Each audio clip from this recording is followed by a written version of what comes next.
Em nome do Pai, do Filho e do Espírito Santo. Amém. Meus queridos irmãos e irmãs, no Evangelho de hoje, Jesus acalma a tempestade. Jesus está lá, na popa do barco, dormindo. Os discípulos, apavorados, recorrem ao Mestre. Senhor, não te importa que nós pereçamos?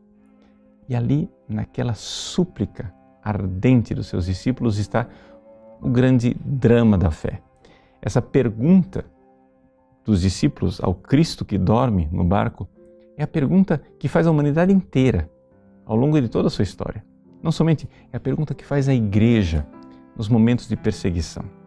Nós podemos pensar nos cristãos que são perseguidos no Oriente Médio, nos cristãos que são perseguidos na África, nos cristãos que são perseguidos até nas nossas sociedades ocidentais.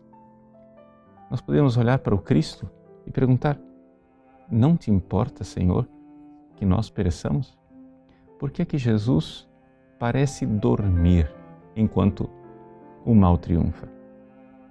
Para responder essa pergunta, Ricardo de São Vítor, um grande comentarista da Bíblia da Idade Média, escreveu um comentário ao Apocalipse. E nesse comentário ao Apocalipse ele nota que a um certo momento, os desastres e as perseguições cessam. Que Deus, no Apocalipse, a um certo momento decide que ali parem as perseguições.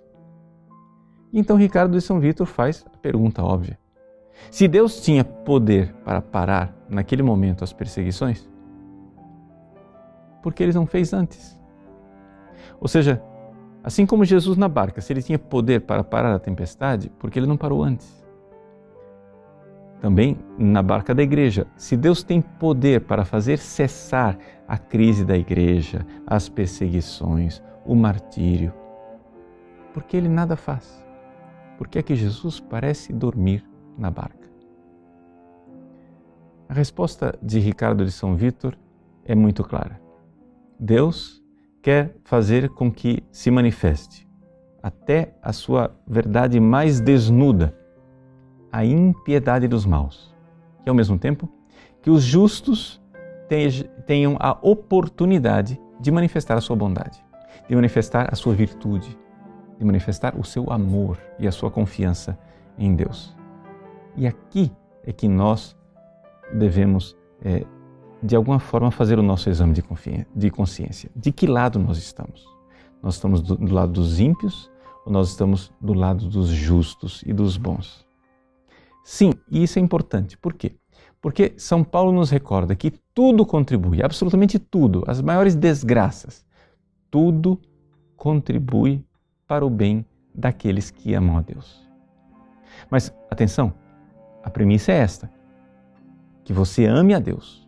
Se você é desses que ama a Deus, que você está em estado de graça, se você é amigo de Deus, então não importa o que acontecer, as maiores tempestades irão resultar em algo bom e positivo. Mas a pergunta é: você está em estado de graça e é amigo de Deus? Se você pode tranquilamente responder que sim, ótimo, graças a Deus. Então, vamos exercitar a nossa fé e a nossa confiança. Se você não pode responder isso com tranquilidade, então vamos resolver o problema. Procure o confessionário o quanto antes. Mas o importante é que, uma vez que você esteja em estado de graça, você exercite a fé, uma fé confiante e inabalável, como a fé da Virgem Maria. Esse episódio da tempestade no lago é simplesmente um prenúncio de uma tempestade maior que virá, a tempestade da Sexta-feira Santa, quando então, definitivamente, a fé dos discípulos irá naufragar. Mas nem todos naufragarão. A Virgem Maria continuará crendo e ela é o nosso modelo. É o modelo fundamental para que nestes momentos de crise nós procuremos refúgio debaixo do seu manto sagrado e peçamos a ela que fortifique a nossa fé. Que nós não sejamos como esses discípulos que vacilam no meio da tempestade, que ainda não têm fé, como Jesus acusa.